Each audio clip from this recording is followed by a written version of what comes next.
ಓಂ ಶ್ರೀ ಗುರು ಬಸವಲಿಂಗಾಯ ನಮಃ. ಭಾವದಲ್ಲೊಬ್ಬ ದೇವರ ಮಾಡಿ, ಮನದಲ್ಲೊಂದು ಭಕ್ತಿಯ ಮಾಡಿ, ಮನದಲ್ಲೊಂದು ಭಕ್ತಿಯ ಮಾಡಿ, ಕಾಯದ ಕೈಯಲ್ಲಿ ಕಾರ್ಯ ಉಂಟೆ, ಕಾಯದ ಕೈಯಲ್ಲಿ ಕಾರ್ಯ ಉಂಟೆ, ವಾಯಕ್ಕೆ ಬಳಲುವರು ನೋಡ, ವಾಯಕ್ಕೆ ಬಳಲುವರು ನೋಡ, ಎತ್ತನೇರಿ ಎತ್ತನರಸುವರು, ಎತ್ತನೇರಿ ಎತ್ತನರಸುವರು, ಎತ್ತ ಹೋದರಣ್ಣ ಗುಹೇಶ್ವರ, ಭಾವದಲ್ಲೊಬ್ಬ ದೇವರ ಮಾಡಿ, ಮನದಲ್ಲೊಂದು ಭಕ್ತಿಯ ಮಾಡಿ, ಮನದಲ್ಲೊಂದು ಭಕ್ತಿಯ ಮಾಡಿ. ದೇವರು ಅಂತಂದ್ರೆ ಏನು ಅಂತ ಸ್ಪಷ್ಟವಾಗಿ ನಾವು ಅರ್ಥ ಮಾಡಿಕೊಳ್ಳದೆ ಬದುಕನ್ನ ದೂಡ್ಲಿಕ್ಕೆ ಸಾಧ್ಯ ಇಲ್ಲ. ನಿರ್ಭಯದ ಬದುಕು ಹೊರತಾಗಿ ಭಯಗಳ ನಡುವೆ ಬದುಕುವಂತಹ ಬದುಕು ಅಲ್ಲವೇ ಅಲ್ಲ. ಆದರೆ ಇವತ್ತಿನ ದಿನಮಾನಗಳಲ್ಲಿ ಬಹುತೇಕರು ಭಯದ ನಡುವೆ ಬದುಕ್ತಾ ಇದ್ದೇವೆ. ಮನೆಗೊಬ್ಬ ದೇವರು, ಊರಿಗೊಬ್ಬ ದೇವರು, ಕೇರಿಗೊಬ್ಬ ದೇವರು, ಎಷ್ಟು ದೇವರುಗಳು.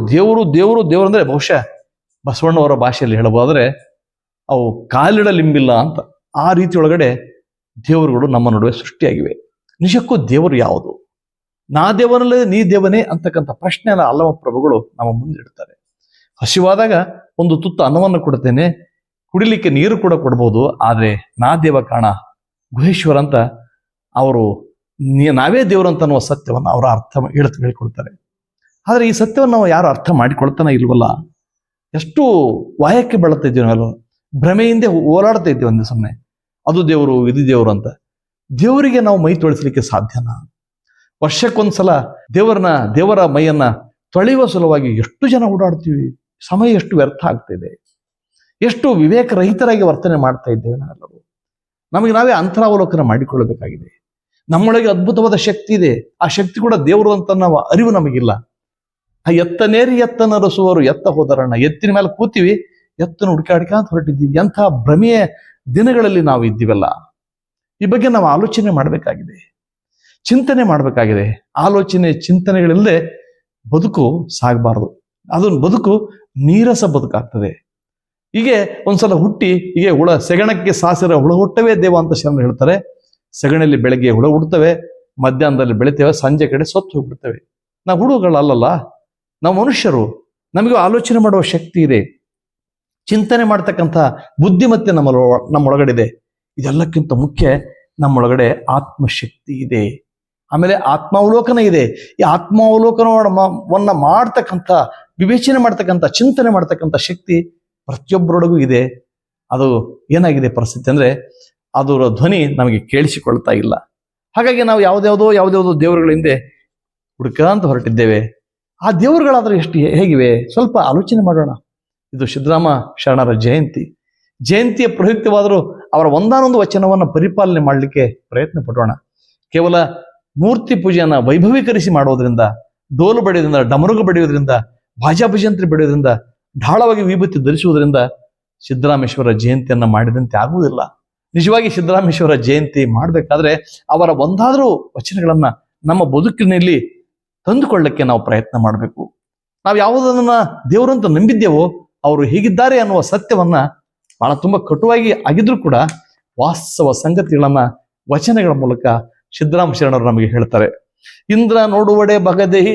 ನೀವು ಇಂದ್ರ ದೇವರು ಅಂತ ಹೇಳ್ತಿರಲ್ಲ, ಆತ ಬಗದೇಹಿ, ಮೈಯೆಲ್ಲ ಆತನಿಗೆ ಯೂನಿಯಾಗಿತ್ತು. ಯಾವ ಕಾರಣಕ್ಕೆ ಅನ್ನೋದನ್ನ ನೀವು ಪುರಾಣಗಳಲ್ಲಿ ಓದಿ ತಿಳಿದುಕೊಳ್ಳಬಹುದು. ಚಂದ್ರ ನೋಡುವಡೆ ಗುರುಪತ್ನ ಗಮನಿ. ಚಂದ್ರಾಗ ನೋಡ್ತೀರಾ, ಆತನ ಒಳ್ಳೆಯವನಂತ ತಿಳ್ಕೊಂಡಿದ್ರೆ ನೀವು. ಪತ್ನ ಗಮನ, ಆತ ಗುರುವಿನ ಹೆಂಡತಿಯನ್ನೇ ಆರಿಸಿಕೊಂಡು ಹೋಗಿ ಮದುವೆ ಆದವನು. ಉಪೇಂದ್ರ ನೋಡುವಡೆ ಭಾರದ ಭವಂಗಳಲ್ಲಿ ಬಂದಾತ ಉಪೇಂದ್ರ. ಈ ಇಂದ್ರ, ಚಂದ್ರ, ಉಪೇಂದ್ರ ಅಂತ ಹೇಳ್ತಾರೆ, ಇವರೆಲ್ಲ ದೇವಲೋಕದ ದೇವನ ದಿವತಿ ಅಂತ ಹೇಳ್ತೀವಲ್ಲ, ಇವರ ಕಥೆ ಹೀಗಿದೆ. ಬ್ರಹ್ಮ ನೋಡುವ ಒಡೆ ಸುಪುತ್ರ ಪತಿ ಸರಸ್ವತಿಯನ್ನೇ ಮದುವೆ ಆದಂತಹ ಕಥೆಯನ್ನ ಇಲ್ಲಿ ಸಿದ್ದರಾಮ ಶರಣರು ಪ್ರಸ್ತಾಪ ಮಾಡ್ತಾರೆ. ಮುನಿ ಗಣ ನೋಡುವಡೆ ಕುಲಹೀನರು, ಗಣಪತಿ ನೋಡುವಡೆ ಗಜಾನನ, ಗಣಪತಿಗೆ ನೋಡ್ತೀರಾ ಆತಗೆ ಆನೆ ಅಂತ ಸೊಂಡಿಲು ಉಳ್ತಕ್ಕಂಥ ಮುಖ ಇದೆ. ವೀರಭದ್ರ ನೋಡುವಡೆ, ವೀರಭದ್ರನ ನೋಡ್ತೀರಾ ನೀವು, ಮಹತ್ ಪ್ರಳಯಾಗ್ನಿ, ಆ ಮನುಷ್ಯ ಪ್ರಳಯಾಗ್ನಿ ಇರ್ತಕ್ಕಂಥ ಕಂಡದಂಥ ಮನುಷ್ಯ. ಷಣ್ಮುಖ ನೋಡುವಡೆ ತಾರಕ ಧ್ವಂಸಿ, ತನ್ನ ತೆಪ್ಪವನ್ನೇ ಮುರಿದು ನಾಶ ಮಾಡಿದಂಥ ಮನುಷ್ಯ ಆತ ತಾರಕ ಧ್ವಂಸಿ. ಇವೆಲ್ಲರೂ ಎಮ್ಮ ಪೂಜೆಗೆ ಬಾರರು ಅನ್ನುವ ಸಂಗತಿಯನ್ನು ಹೇಳ್ತಾರೆ. ಬ್ರಹ್ಮ, ವಿಷ್ಣು, ಚಂದ್ರ, ಉಪೇಂದ್ರ ಇವರೆಲ್ಲರ ಕಥೆನೇ ಹೀಗಿದೆ. ಮತ್ತು ಇನ್ನು ಇದು ಬಿಟ್ಟು 36 ಕೋಟಿ ದೇವತೆಗಳಿವೆ ಅಲ್ಲ, ಅವರ ಕತೆ ಒಂದಕ್ಕಿಂತ ಒಂದು ಅದ್ಭುತ ಅನ್ನೋ ರೀತಿಯಲ್ಲಿ ಇವೆ. ಅವರ ಹಿಂದೆ ನಾವು ಬೆನ್ನು ಬಿದ್ದಿದ್ದೇವಲ್ಲ, ಸ್ವಲ್ಪ ಆಲೋಚನೆ ಮಾಡಬೇಕು ಮಾಡಬಾರ್ದು. ಅದನ್ನೇ ಶರಣರು ಮತ್ತೆ ಮತ್ತೆ ಮತ್ತೆ ಮತ್ತೆ ನಮಗೆ ಎಚ್ಚರಿಸಲಿಕ್ಕೆ ಪ್ರಯತ್ನ ಪಟ್ಟವರು. ದೇವರು ದೇವರು ಎಂದು ಬಳಲು ತಿರ್ಪರು, ದೇವರು ದೇವರು ಎಂದು ಬೆಳಲು ತಿರ್ಪರು ಬ್ರಹ್ಮಾಂಡದ ಜನರಲ್ಲರು. ಈ ಬ್ರಹ್ಮಾಂಡದ ಜನರೆಲ್ಲ ದೇವರ ಹಿಂದೆ ಬಿದ್ದು ದೇವರು ದೇವರು ಅಂತ ಒಂದೇ ಸಮನ ದೌಡಾಯಿಸ ಕಡೆ ಹೊರಟಿದ್ದಾರೆ. ಅದೇನು ಕಾರಣವೆಂದಡೆ ತಾವೇ ದೇವರೆಂಬ ನಿಲುಗಡೆಯನ್ನರಿಯದೆ, ತಾವೇ ದೇವರು ಅನ್ನುವ ಸತ್ಯವನ್ನು ಅರ್ಥ ಮಾಡಿಕೊಳ್ಳದೆ ದೇವರು ದೇವರು ದೇವರು ಅಂತ ಗೊತ್ತಾ ಬಳಲ್ತಾ ಇದ್ದಾರೆ. ಕಾಡಿನೊಳಗಾದ ಶಂಕರ ಪ್ರಿಯ ಚನ್ನ ಕದಂಬಲಿಂಗ ನಿರ್ಮಯ ಪ್ರಭು ಎನ್ನುವ ಶರಣರ ವಚನ ನಿಜಕ್ಕೂ ನಮಗ ಕಣ್ಣುಗಳನ್ನ ತೆರೆಸಬೇಕಾಗಿತ್ತು. ಆದ್ರೆ ಈ ಕಣ್ಣು ನಮಗೆ ತೆರೆತನ ಇಲ್ಲಲ್ಲ.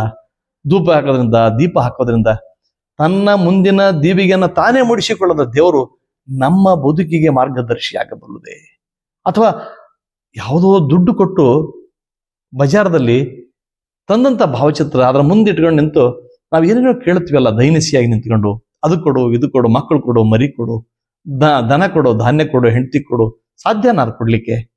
ಈ ವಿವೇಚನೆ ನಾವು ಯಾಕೆ ಮಾಡಬಾರ್ದು ಅನ್ನೋ ಪ್ರಶ್ನೆಯನ್ನ ಡಾಕ್ಟರ್ BR ಅಂಬೇಡ್ಕರ್ ಅವರು ಹೇಳ್ತಾರೆ. ಇದೆಲ್ಲ ಗ್ರಹಿಸಿ ಇತ್ತೀಚಿನ ಒಬ್ಬ ಬರಹಗಾರ ತುಂಬಾ ಅದ್ಭುತವಾಗಿ ಒಂದು ಕವಿತೆಯನ್ನು ರಚಿಸಿದ್ದಾರೆ. ಆ ಕವಿತೆಯನ್ನು ಡಾಕ್ಟರ್ ರಾಜ್ಕುಮಾರ್ ಕೂಡ ಯಾವುದೋ ಒಂದು ಚಿತ್ರದಲ್ಲಿ ಹಾಡಿದ್ದಾರೆ. ಬಗೆ ಬಗೆಯ ಮಂತ್ರದಲ್ಲಿ ಯಾಗ ಯಜ್ಞದಲ್ಲಿ, ಬಗೆ ಬಗೆ ಮಂತ್ರದಲ್ಲಿ ಯಾಗ ಯಜ್ಞಗಳಲ್ಲಿ, ಜಪತಪ ವೃತದಲ್ಲಿ ಅವನಿಲ್ಲ, ಕಟ್ಟಿರುವ ಗುಡಿಯಲ್ಲಿ ಹುಟ್ಟಿರುವ ಮಡಿಯಲ್ಲಿ. ನಾವು ಮಡಿಯ ಮೂಲಕ ದೇವರನ್ನ ಆರಾಧನೆ ಮಾಡ್ಲಿಕ್ಕೆ ನೋಡ್ತೀವಿ, ವೃತ್ತಗಳ ಮೂಲಕ ದೇವರನ್ನ ಆರಾಧನೆ ಮಾಡ್ಲಿಕ್ಕೆ ನೋಡ್ತೀವಿ, ಮತ್ತೆ ಗುಡಿಯಲ್ಲಿ ನಾವು ದೇವರನ್ನ ಹುಡುಕಾಡ್ಲಿಕ್ಕೆ ಪ್ರಯತ್ನ ಪಡ್ತೀವಿ. ಗುಡಿಯ ಮೀರಿ ಆ ದೇವರಿದ್ದಾನೆ ಅನ್ನುವ ಸತ್ಯವನ್ನ ನಾವು ಅರ್ಥ ಮಾಡಿಕೊಳ್ಳೋದಿಲ್ಲ. ಕಟ್ಟಿರುವ ಗುಡಿಯಲ್ಲಿ ಹುಟ್ಟಿರುವ ಮಡಿಯಲ್ಲಿ, ಸುಟ್ಟ ಧೂಪ ದೀಪದಿ ಅವನಿಲ್ಲ,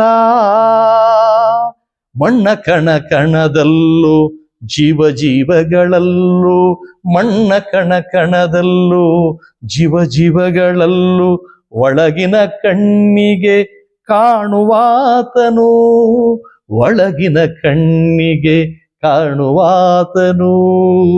ಕಟ್ಟಿರುವ ಗುಡಿಯಲ್ಲಿ ಹುಟ್ಟಿರುವ ಮಡಿಯಲ್ಲಿ, ಸುಟ್ಟ ಧೂಪ ದೀಪದಿ ಶಿವನಿಲ್ಲ. ಈ ಸತ್ಯ ನಮಗೆ ಯಾವತ್ತು ಅರ್ಥ ಆಗ್ತದೆ?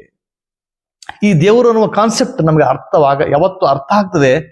ನಾವು ಯಾವತ್ತು ನಮ್ಮನ್ನೇ ನಾವು ಅವಲಂಬಿಸಿಕೊಳ್ತೀವೋ, ನಮ್ಮೊಳಗೂ ದೇವರಿದ್ದಾನಂತೆ ನಾವು ಅರ್ಥ ಮಾಡಿಕೊಳ್ತೇವೋ, ಅವಾಗ ಮಾತ್ರ ಬಸವಾದಿ ಶರಣರ ನಿಜಾಚರಣೆಗಳು, ಬಸವಾದಿ ಶರಣರ ಕಾಳಜಿ ಏನಿತ್ತು ಅನ್ನೋದು ನಮಗೆ ಸ್ಪಷ್ಟವಾಗಿ ಅರ್ಥ ಆಗ್ತದೆ. ಇದನ್ನೆಲ್ಲ ಗ್ರಹಿಸಿ ಜೀವಿಸಿರುವುದನ್ನು ಹೇಳ್ತಾರೆ. ಎಲ್ಲೋ ಹುಡುಕಿದೆ ಇಲ್ಲದ ದೇವರ ಕಲ್ಲು ಮಣ್ಣಿನ ಗುಡಿಯೊಳಗೆ, ಇಲ್ಲೇ ಇರುವ ಸ್ನೇಹ ಪ್ರೀತಿಗಳ ಗುರುತಿಸದಾದೆನು ನಮ್ಮೊಳಗೆ. ಹತ್ತಿರವಿದ್ದರು ದೂರ ನಿಲ್ಲುವೆವೋ ನಮ್ಮ ಅಹಮ್ಮಿನ ಕೋಟೆಯಲ್ಲಿ. ಎಷ್ಟು ಕಷ್ಟವೋ ಹೊಂದಿಕೆ ಎಂಬುದು, ಎಷ್ಟು ಕಷ್ಟವೋ ಹೊಂದಿಕೆ ಎಂಬುದು 4 ದಿನದ ಈ ಬದುಕಿನಲ್ಲಿ. ಎಲ್ಲೋ ಹುಡುಕಿದೆ ಇಲ್ಲದ ದೇವರ ಕಲ್ಲು ಮಣ್ಣಿನ ಗುಡಿಯೊಳಗೆ. ನಿಜಕ್ಕೂ ದೇವರು ಇದ್ದಾನೆ ಅನ್ನುವ ಒಂದು ಕಾನ್ಸೆಪ್ಟ್ ಇದೆಯಲ್ಲ, ಒಂದು ಭಾವ ಏನಿದೆಯಲ್ಲ, ಈ ಭಾವನೆಯಿಂದ ಅನೇಕ ದುಷ್ಕೃತ್ಯಗಳು ನಿಂತಿರಬಹುದು. ಆದರೆ ದೇವರ ಹೆಸರಿನ ಮೇಲೆ ನಡೀತಕ್ಕಂಥ ನಂಗನಾಚನ್ನ ನಾವು ಗಮನಿಸಬೇಕಾಗಿದೆ. ಯಾವುದೋ ಒಂದು ಜ್ಯೋತಿ ಕಾಣುತ್ತದೆ, ಜ್ಯೋತಿ ಕೇವಲ ಜನವರಿ 14-15 ಕಾಣಲಿಕ್ಕೆ ಸಾಧ್ಯನಾ? ಅಲ್ಲಿ ಆ ಒಂದೇ ಕ್ಷೇತ್ರದಲ್ಲಿ ಕಾಣುವಂಥ ಜ್ಯೋತಿ ಬೇರೆ ಬೇರೆ ಕ್ಷೇತ್ರದಲ್ಲಿ ಯಾಕೆ ಕಾಣಿಸಿಕೊಳ್ಳುವುದಿಲ್ಲ?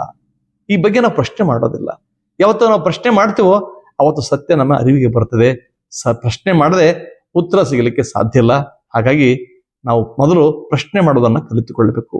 ಪ್ರಶ್ನೆ ಮಾಡೋದಕ್ಕಿಂತ ಪೂರ್ವದಲ್ಲಿ ನಮಗೆ ನಿಜಕ್ಕೂ ಕಣ್ಣು ತೆರೆದು ನೋಡ್ಬೇಕು. ನಾವು ನಮ್ಮ ಸುತ್ತಮುತ್ತ ದೇವರ ಹೆಸರಿನ ಮೇಲೆ ಎಂತೆಂಥ ಬನಾವಟೆಗಳು ನಡೆದಿವೆ, ಎಂತೆಂಥ ನಾಟಕಗಳು ನಡೆದಿವೆ.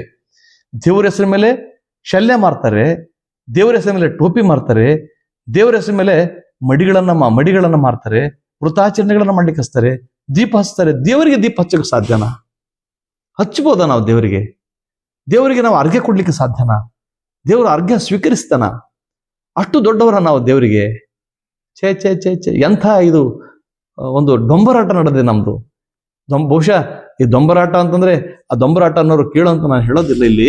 ಆ ದೊಂಬರಾಟ ಅನ್ನೋರು ಪರಿಶ್ರಮ ಕೂಡ ಇದೆ ಅಲ್ಲಿ. ಇವ್ರದ್ದು ಏನಿಲ್ಲಲ್ಲ, ಪರಿಶ್ರಮ ಇಲ್ಲದೆ ತಲೆಯನ್ನ ಖಾಲಿ ಮಾಡ್ತಾರಲ್ಲ, ಜೀವನ ಖಾಲಿ ಮಾಡ್ತಾರಲ್ಲ. ದೇವರಿಗಾಗಿ ಎಷ್ಟೋ ಜನ ಕುಟುಂಬಗಳು ಬೀದಿಗೆ ಬಿದ್ದಿವೆ. ಬೀದಿಗೆ ಬಿದ್ದವರ ಬಗ್ಗೆ ಕನಿಕರ ಕೂಡ ಆ ದೇವರಿಗಿಲ್ವಾ? ಈ ರಾಕ್ಷಸ ಇದ್ದಾರಲ್ಲ, ಈ ಪೂಜಾರಿ ಅನ್ನೋ ರಾಕ್ಷಸರು, ಮೀಡಿಯೇಟರ್ಗಳಿದ್ದಾರೆ ದೇವರ ಮತ್ತು ನಮ್ಮ ನಡುವೆ. ಈ ದಲಾಲಿಗಳು ನಮ್ಮನ್ನ ಬರೀ ಜೇಬ ಮಾತ್ರ ಖಾಲಿ ಮಾಡಿಲ್ಲ, ನಮ್ಮ ತಲೆಯನ್ನು ಖಾಲಿ ಮಾಡಿದ್ದಾರೆ. ತಲೆಯನ್ನು ಖಾಲಿ ಮಾಡಿದ ಈ ಭಕ್ಷಕರಿಂದ ನಮ್ಮನ್ನು ನಾವೇ ರಕ್ಷಿಸಿಕೊಳ್ಳಬೇಕಾಗಿದೆ ಅಂತ ಹೇಳ್ತಾ, ಇದುವರೆಗೆ ನನ್ನೊಂದಿಗೆ ಬಂದ ನಿಮ್ಮೆಲ್ಲರಿಗೂ ನನ್ನ ಗೌರವದ ಪ್ರೀತಿಯ ಶರಣಾರ್ಥಿಗಳು. ನಿಮ್ಮ ವಿಶ್ವಾರಾಧ್ಯ ಸತ್ಯಂಪೇಟೆ.